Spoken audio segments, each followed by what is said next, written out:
Çfarë duhet të bëjmë për tensionin në shtëpi? Për shembull,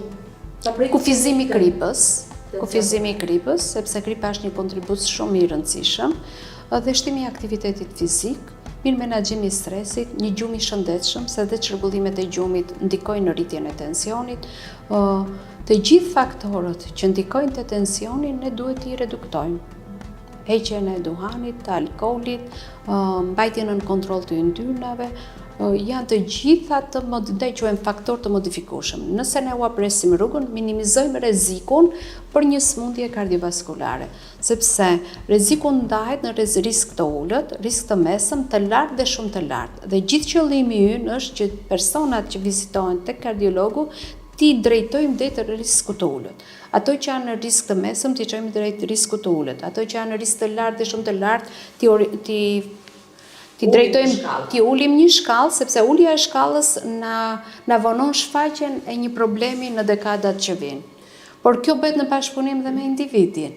Është shumë e rëndësishme, nuk është vetëm mjeku sugjeron, të thotë ti je në këtë nivel risku, por është edhe personi që ke përballë që duhet i zbatoj këtë me korrektësi. Dhe përveç ndjekjes së protokollit të mjekimit që është shumë i rëndësishëm, që asnjëherë mjeku sigurisht që ka vënë eksperiencën e vet aty, por bazohet në të dhënat e Shoqatës Europiane të Kardiologjisë. Janë në të gjitha në protokoll. Dhe përveç kësaj duhet të zbatoj dhe protokollin e ndjekjes. Nuk ka medikamente me vite.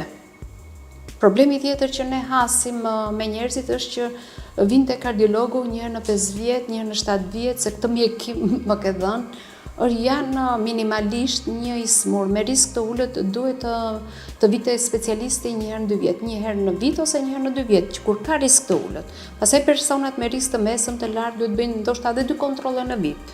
Të smurt me insuficiencë kardiake që hynë të personat me ndërlikime, sepse është një diagnozë e tillë që dhe jetëgjatësia e personit është e kufizuar, mund të bëjë dhe vizitë edhe çdo 3 muaj. Do të thënë, kontroll me analiza, kontroll me ekzaminime kardiake, siç është elektrokardiograma, siç është eko e zemrës, prova ushtrimore, holteri i presionit, holteri i ritmit, se ti mund të konstatosh që ka aritmi, ama për të vërtetuar dhe për të thënë se çfarë lloj aritmie ka konkretisht, janë disa ekzaminime specifike që bëhen.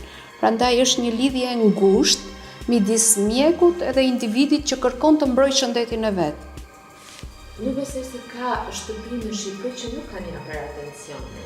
Dhe shpesh është e vërtetë kjo që ju thatë e bëjmë në mjek të vetes, duke matur dhe tensionet edhe për të pasur në kontroll, por në një farë mënyrë edhe për të ndërhyrë në trupin tonë.